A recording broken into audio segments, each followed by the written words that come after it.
Boom! Such a thunderous sound. The shelves shook and tremored. Books fell to the ground. There came a loud fee, fi, fo, fum. Outside, Mrs. Jones yelled, the giant has come.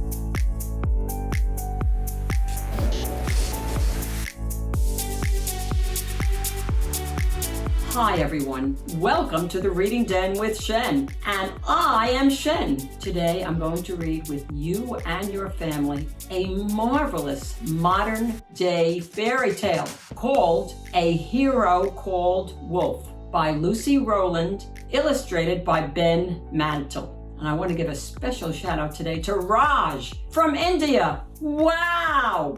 There once was a wolf who was mean and quite hard, who turned things around with a library card. He'd made some new friends and he'd learned how to share, and he now took a satchel of books everywhere. But one day the wolf, looking sullen and glum, slumped into the library and sucked at his thumb. There, Mrs. Jones said. She asked him, "What's wrong?" As Wolf began howling, "I just don't belong. In all of these stories, I'm always the crook. Can't a wolf be the hero, the star of the book?" Mrs. Jones pondered, then nodded her head. "So write one," the clever librarian said. "A pen and some paper, that's all that you'll need. You could write the story that you want to read." Could I be a hero? Wolf thought to himself. He looked round the library and searched through a shelf. "These heroes are handsome, they're tough and they're strong. I can't be a hero. I might get it wrong."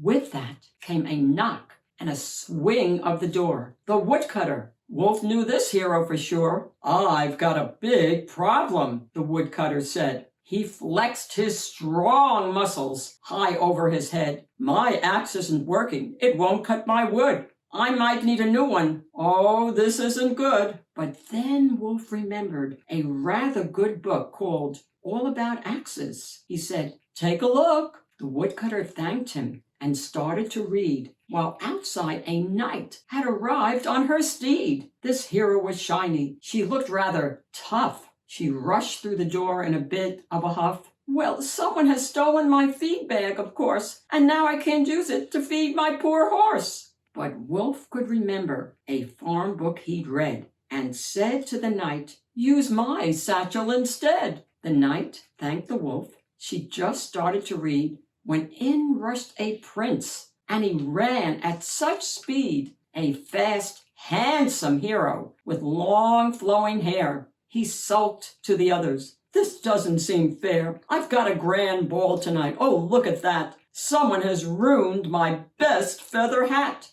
Just then, Wolf remembered a craft book he'd read. They made a long feather from paper instead. "Oh, thank you," the prince cried. "My hero," he said. Then Wolf grinned a grin, and he scratched at his head. "A hero?" Wolf whispered. He turned rather pink. "Yes, maybe," he said as he started to think. But suddenly, boom! Such a thunderous sound. The shelves shook and tremored. Books fell to the ground. There came a loud fee, fi, fo, fum. Outside, Mrs. Jones yelled, "The giant has come." "Stand back," cried the woodcutter, axe in the air. "Away!" shrieked the prince with a flick of his hair. And "Charge!" yelled the knight. "Now you leave us no choice." But "Stop!" called the wolf in a deafening voice. For heroes are brave, and they're clever and kind. Wolf took a deep breath so he'd not change his mind. Then he turned to the giant, his voice a small yelp, and said, "Hello, welcome, and how may I help?" The giant was shocked, and he gave Wolf a look, then told him, "The thing is, I need a new book. I've read all my books, and I'm ever so old. I've heard all the tales that have ever been told."